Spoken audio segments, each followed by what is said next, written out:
Brilliant. Cool, I'm recording. Okay. The other thing is that I'm not using premium, so there might be a thing. But if in that case, that's easy. We'll just come off and on again. I'll send you another link. Great. Yeah, sorry. The organizational premium's being used up at the moment by someone else. All right. Cool. Yeah. So as I say, I'll just do a bit of pattern, then we'll kind of jump right into it, if that's all right. Great.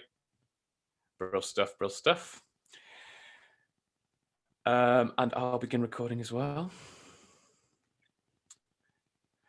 Okay.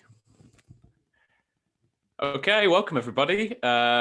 If you are joining us straight from the Affordable Theatre Programme live stream, thanks for watching. Hope you enjoyed the show. I've got Lewis here with me, and we're going to do a kind of like a brief little kind of interview just to kind of wrap everything together, just to kind of explore Lewis's process as a kind of creative and their inspiration behind the piece a little bit. If you are joining us on our other socials, also welcome. If you're joining us on other platforms, then I believe there will be links to the show itself in the feeds for those, as well as if you haven't yet donated for the show and you'd like to do so, or you'd like to top up a donation, then there'll be links to do that in the chat as well. And as we've said, I believe a few times that in the chat that all of those donations are split between the artist Lewis and us, the organisation for covering costs of the show. But without further ado, Lewis, hello. Thanks so much for joining us. It's a pleasure. Bro, how are you? How are you doing? Yeah, good. Yeah. So this, I suppose this recording happened in the past. Yeah. As everyone can tell, maybe from the daylight. But and you're in your room. Yeah, exactly. Yeah. But I've been subtitling the shows, which I'm sure everyone has felt the benefit of. Today I've been subtitling them, so I've got kind of Final Cut editing brain, which is a bit of a mush. So that's how I'm doing. Brill. How are you Fantastic. Doing? Okay. I'm okay. Yeah, I've had a pretty nice day. I'm feeling quite calm. I don't know why. I just had a kind of sort of tranquil week. Which is a rare thing, I feel like in these days. So yeah, I'm enjoying myself. Thanks very much. Yes, so I believe this is the kind of, or the showing with Open Source Arts is the first day of a larger sort of virtual tour that you're doing. Yes. Which is very exciting. Yeah. I kind of wanted to kick things off a little bit by kind of talking a bit about the past year, the year that we've just had, and how it's sort of affected both your general life, but also kind of your practice as an artist, particularly as a performance artist. Yeah. So isn't it mad? How to encapsulate that? It's such a kind of up and down. It's been so many things. Obviously, this virtual tour was not the original plan. The original plan was to do a real life tour, travel around the country, sharing time and space with others. But since that's off the cards, we kind of adapted it into this virtual tour, which is, it's a great compromise, actually. I mean, in some ways, it's more work and stress for me. In other ways, it's less. So that's great. And they get to exist forever. So the amount of people who, will get to see them in the end is much larger. And it also kind of means that now there's a quite comprehensive Lewis Holt archive, which I know everyone's been worrying about whether or not that would be developed or not. But don't worry, now we've got it. So maybe that's kind of one aspect of my year. The other aspect is just so many cancellations. it was tragic, and then it was funny, and then it was depressing, but then it was quite relaxing. I managed to get enough support money from various schemes to kind of be able to just take some time off, really, which has been That's great. Yeah. And I also developed a new YouTube channel called Like Your Lifestyle, which is that's a kind of it's a lifestyle YouTube channel. What more can you say? Yeah, that's been very fun. Brilliant. Yeah, I've seen little bits of that. It's been fantastic. I think you've taken a very like kind of positive slant towards the kind of dealing with kind of expectations that I don't know, either the industry puts on you or you put on yourself as a kind of artist, and the kind of way that COVID's kind of very much changed how we kind of deal with those, really. Yeah. It's brought a lot of perspective, I think, into like things I was stressed about before. Like, I don't know, I've felt calmer in this time, which, you know, is strange with the background of a global pandemic to feel calm, but you know. Yeah. Yeah. I was kind of wondering as well, because I sort of, correct me if I'm wrong, but I believe like part of if not sort of maybe all of these performances were kind of devised and created before the lockdowns. Is that correct? Yeah, phrases and footnotes. I kind of started making phrases in 2016 and footnotes 2017. So they had a funded Arts Council funded period for the R&D, and then we got more funding to do this supposed real life tour, which never happened. Which, you know, the income from that got massively slashed. So much of it was ticket income, and several shows got cancelled altogether. So, you know, it's a more skeleton version of what we had. Yeah. I think it's kind of interesting with these shows as well, because I feel like communication is quite a key thread sort of throughout both the shows, actually. Do you feel like the relationship that you have with the kind of the meaning of the shows has sort of changed because of the last year and changed in that interim period? Yeah, it's funny. I mean, doing phrases at Open Source Arts the other week when we filmed it, I don't know, I just kind of felt these words coming out of my mouth, and, you know, kind of felt myself doing that material, and it felt so relevant to, you know, the past year in a way which I could never have expected.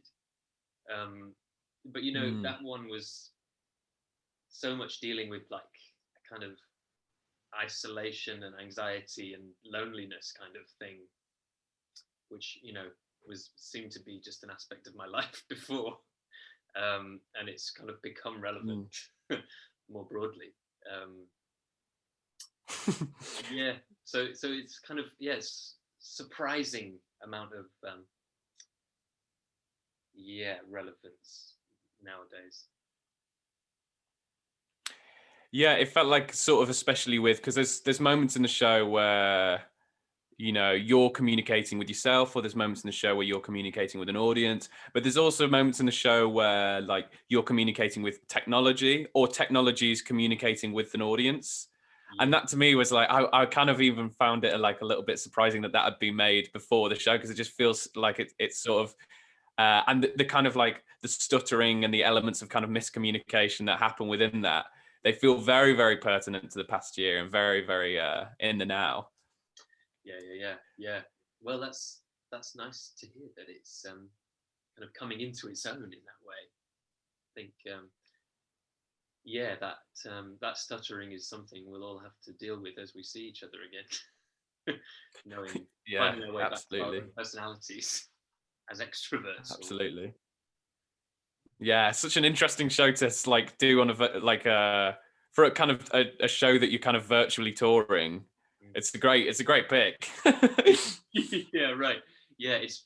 I found it quite funny because in the live version of it, the projection is kind of sitting behind me all the time, and it's kind of as big and as clear as that is in a show, and that's cool. But in doing this kind of film version of it, being able to fade into a desktop, which I know will be on someone else's computer screen, it's like kind of change dimension, like go into someone else's computer, come back out again into the studio. It felt really cool, like kind of zooming in and out thing. Yeah, brill. I think the show as well is kind of interesting because you, as a practitioner, you obviously kind of have a background in dance, in interpretive movement, and sort of improvisation. But there's also a real vein of sort of clowning. There's definitely a bit of sort of like Stuart Lee kind of vibe in some of the comedy moments. What to you is the sort of the purpose, or if not purpose, then maybe just joy of bringing those two kind of like those two different sort of performance practices together for you in your work? Yeah, that's a really good question. Yeah, well, so I started dancing quite late in the grand scheme of how most people do it. Like, I'm kind of aware that there's a massive swathe of dancers who start at age 3. There's plenty who start in their 20s, but I started when I was 19, so I guess it's kind of fairly late. And by that point, I'd kind of developed my own taste away from dance, and Stuart Lee was part of that, and Tim Key and other comedians. So that was quite important to me, like being able to express things in a funny way, in a funny kind of grounded, down to earth kind of way. And yeah, so dancing and improvised movement and expressing myself that way kind of became important to me in a different way. It kind of felt more related to emotion and mental state. And I found when I started dancing when I was 19, I started having lots of really seismic, euphoric experiences, which were related to the body, and that kind of felt important to me as well. So I try and sit these two things next to each other. This really genuine, like deep emotional experience that I have when I dance, which is to do with this exertion and this joy, and perhaps pain as well somewhere in there. Putting that next to this kind of expression of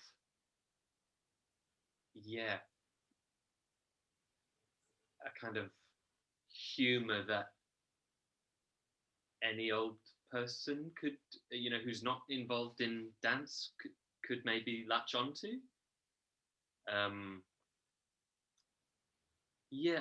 think that encapsulates that combination. There's kind of more to it somehow, but I'm having trouble expressing it, which is probably not a surprise after seeing my shows. Yeah, fair enough. I think for me, I mean, the two like interpretive dance and improvisation and sort of stand-up, especially like kind of direct audience interaction, they're two very kind of different methods of communication. And I suppose like with a lot of contemporary kind of like interpretive dance practice, like Tina Segala, someone that I believe you've worked with as well in your past. There's definitely a kind of playful clowning element to a lot of what they do with this is so contemporary and stuff like that. There's a kind of joy and a kind of sort of humor in what they do. Do you feel like there's a kind of commonality between the sort of like the kind of comedy and dance methods that a commonality of like communication between those two methods? Yeah, I mean, yeah, I suppose so. I mean, for me, there's always a kind of, I have a kind of divide in my mind with how I like to engage with them. Like,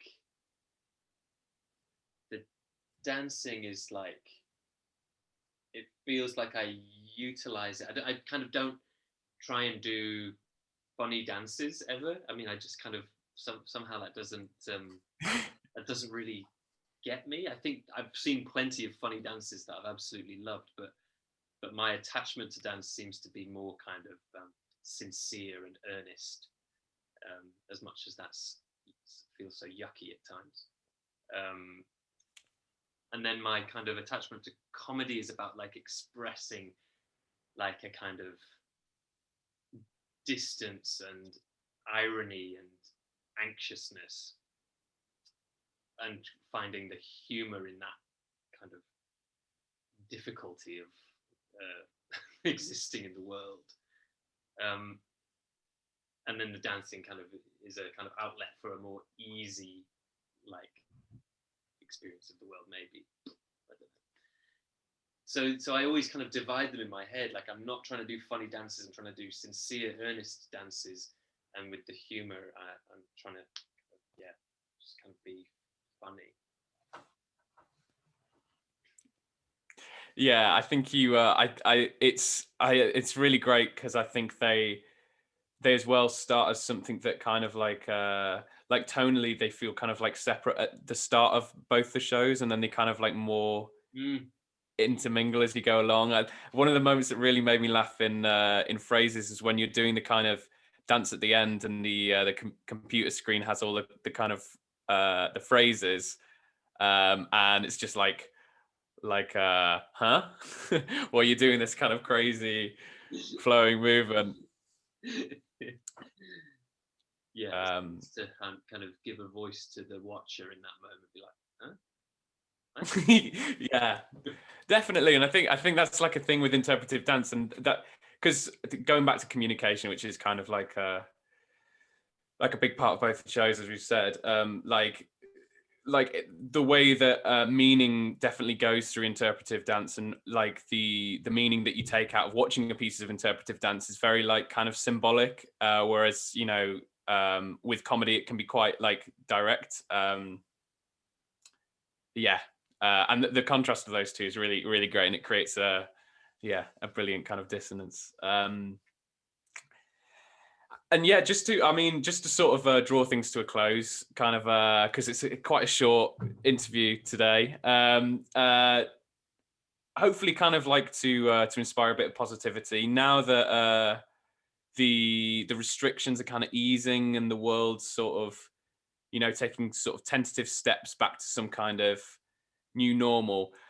Are you kind of because you've spoken about how your dancing is like a kind of really emotional thing for you? Are you finding that you're beginning to kind of like reawaken at all to the joy of movement again?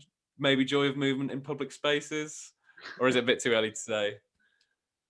Well, yeah, I've actually been working on a new show with some friends. We got some funding to make a new show, which has it's basically like a karaoke night. Like, we take it in turns to sing our favorite karaoke songs, and the other two dance while the other one sings. So I've actually been dancing quite a lot recently, doing that, making that new show, and it's felt very joyful. And I also dance in this small office space in my house. So I've been dancing aplenty, but yeah, as you say, in private. It'll be something to join other people out in the world again. I'm excited. Excellent. And kind of on that note, do you have anything, any projects coming up that you'd like to kind of talk about in this forum? Yeah. Well, as I say, Like Your Lifestyle on YouTube. Always there to be watched and enjoyed. Yeah, this new show is called Empty Orchestra. Empty Orchestra, say it properly. That will be hitting theatres, I suppose, in the future. And I think that's a good amount to chew on, probably. Nice. Cool. And we'll put your socials in the description to the video. But are there any that you'd like to just pop out, like your YouTube channel name or your Instagram or anything? Yeah, my Instagram is @Lewys Holt. The Lewis is Lewys. It's a Welsh spelling, born in Wales. That also, if you Google that name, you'll find all kinds of brilliant resources. My website, which has got links to all the stuff I do, which is just lewisholt.com, if you're so inclined. Yeah, I think that's great. Brilliant. Well, thank you so much for firstly making the shows in the first place and sharing them with us. And thank you so much for joining me on here. It's been great to kind of have a chat with you. Great, cool. Yeah, thank you very much for having me. Fantastic. Yes. So everyone who's watching, please do follow Lewis on all the socials that they've mentioned. And I'm sure they'll be there in the chat for kind of ease of access, as well as the open source socials, if you like, as well, to follow what we're doing. Just before we go, I'd like to announce that we kind of have a date for the next Affordable Theatre show, which is going to be in May. And the 30th of May, the Sunday. I've done that in completely the wrong order. Sunday, the 30th of May is the correct chronology of that. And very excited to announce that we'll be joined by a Mallorcan artist, Concha Vidal, who's kind of another experimental mover, stroke kind of witch, and sort of powerful feminist. So that show is going to be absolutely amazing. And again, we'll be doing a kind of another Q&A session with Concha after the show. So please join us then. We'll be posting updates and as well as the kind of event info and all that stuff on the social media in the next few days. So yeah, Lewis, thanks again so much for joining. Thank you everyone for watching. If you've stayed with us this long, it's about 2 hours of live stream that you watched. So thanks so much for sticking with us. And just again, if you haven't had a chance to donate yet, please do so. But also whatever price that you choose is absolutely fine. And all money's split between Lewis and the venue. So thanks so much. Thanks everyone. Hope you've enjoyed yourself. And we'll see you next time, hopefully. Bye. Bye. Okay.